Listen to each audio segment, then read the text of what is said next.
ఎలా అయితే insurance సెక్టర్‌కి IRDA ఉంటుందో, ఎలా అయితే పెన్షన్‌కి పీఎఫ్ఆర్‌డీఏ ఉంటుందో, అలానే సివిల్ ఏవియేషన్‌కి కూడా ఒక రెగ్యులేటరీ బాడీ ఉంటుంది. ఆ రెగ్యులేటరీ బాడీ పేరు DGCA, director general of civil aviation. ఇది చాలా మంచి న్యూస్ చెప్తుంది ఇప్పుడు.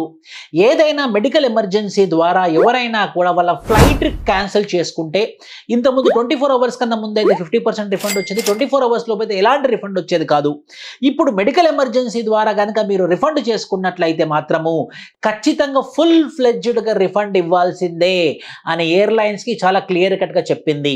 మళ్ళీ కొన్ని సందర్భాలలో ఎయిర్‌లైన్స్ ఏం చేస్తుందనంటే, ఈ ట్రావెల్ ఏజెంట్ వాళ్ళు బుక్ చేశారు, లేకపోతే మిడిల్ మ్యాన్ బుక్ చేశాడు అని చెప్పేసి వాళ్ళు రిఫండ్ ఇవ్వడం నుంచి తప్పించుకుంటారనమాట.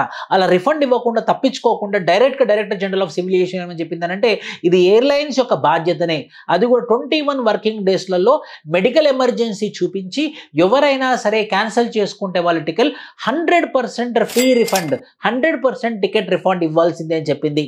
దాంతోపాటు ఇంకోటి ఏమని చెప్పిందంటే, ఎవరైనా కూడా ఇప్పుడు వీల్ చైర్ ఉంటుంది కదా, వీల్ చైర్ ఎవరైనా నాన్ డిజేబుల్డ్ పర్సన్స్ వాడుకుంటే మాత్రం ఫీ వాళ్ళు కట్టాల్సిందే. ఎందుకంటే ఇది ఎవరైతే యూజ్ చేయాలో వాళ్ళకి అందుబాటులో లేకుండా ఇలా ఎవరైతే ప్రాపర్గా ఉన్నారో వాళ్ళు వాడుకోవడం వల్ల వాళ్ళు మిస్ అవుతున్నారని చెప్పేసి ఇప్పుడు ఫీ అనేది కూడా లెవీ చేస్తుంది ఎవరైనా వీల్ వాడితే ఎయిర్పోర్ట్ లోపల. సో ముఖ్యంగా ఈ ఫీ రిఫండ్ అనేది మెడికల్ ఎమర్జెన్సీలో మాత్రం ఖచ్చితంగా హర్షించాల్సినటువంటి విషయం. Thank you director general of civil aviation.